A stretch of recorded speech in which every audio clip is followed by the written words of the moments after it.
విశ్వావసనామ సంవత్సర కర్కాటక రాశి ఫలితాలను చూద్దాం.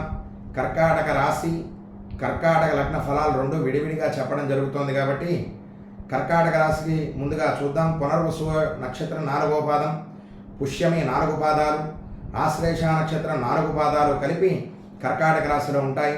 మరి కర్కాటక రాశి వారికి ఆదాయం 8, వ్యయం 2, రాజపూజ్యం 7, అవమానం 3. ఈ రాశి స్త్రీ పురుషాదులకు మహోన్నత కాలంగా చెప్పవచ్చు. గత సంవత్సరం కంటే ఈ సంవత్సరం మంచి చలాయింపు కాలంగా చెప్పబడుతుంది. రుణ విముక్తి, ఏ కార్యాలు తలపెట్టినా కూడా అవలీలగా చేస్తారు. మరి హోదా కలిగిన వ్యక్తుల యొక్క పరిచయం, ధన, కుటుంబ, విద్యా, వినోద, నటీ నటనా చాతుర్యం కలుగుతుంది. గత కొద్ది కాలంగా పడుతున్నటువంటి బాధలు పటాపంచలవుతాయి ఈ యొక్క కర్కాటక రాశికి. గృహంలో వివాహాది శుభకార్యాలు, గృహ జీవితానందం, ప్రాణ మిత్ర వైషమ్యములు అంతరించుట, నూతన కార్యాలు కలిసి వచ్చుట, అప్రయత్న ధనలాభాలు చేకూరి ఎంతో కాలంగా పెండింగ్లో ఉన్నటువంటి పనులు, అంతేకాదు పూర్తి కోర్టు వ్యవహారాదులు కూడా మీకు అనుకూలంగా మారేందుకు అవకాశం ఉంది. భూగృహాదులలో వచ్చిన పేచీలు పరిష్కారమే ఆర్థిక బాధలు అంతరిస్తాయి. భూగృహాదులు కొనుట లేదా బాగు చేయుట, సంతాన అభివృద్ధి, శని సప్తమాధిపతి అయిన 9వ కోణస్థితి వల్ల నూతన వృత్తులు, వ్యవసాయ వ్యాపారాల్లో అభివృద్ధి, గుప్త స్త్రీ సమావేశాలు, వినోద విహారాదులు కలుగుతుంది. పుణ్యక్షేత్ర సందర్శనం, మనశ్శాంతి కలుగుతుంది. రక్త బంధువర్గంలో రుగ్మతలు కలిగి శాంతించును. జీవితంలో ఎరుగని ఉత్కృష్టము సిద్ధిస్తుంది. పితృవర్గీయుల ఆదరణ, అభిమానం పొందుతారు. సంఘ సేవ చేస్తారు. 10 మంది పొగడ్తలచే మీ మాట విలువ పెరుగుతుంది.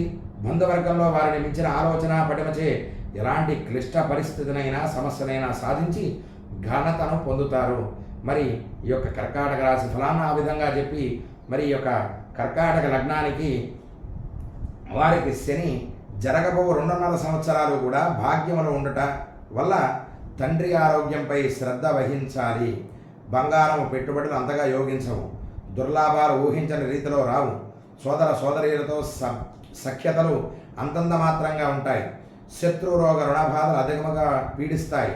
శనివార నియమాన్ని పాటిస్తూ ప్రతి 6 మాసాలకు ఏదైనా ఆలయంలో ఆ యొక్క తిలదానము కానీ లేదు దీపారాధనకు తిల తైలం అంటే నువ్వుల నూనె కానీ ఇస్తూ ఉంటే వారికి ఆ యొక్క శని బాధలు అనేటువంటివి నివారణ అవుతుంది.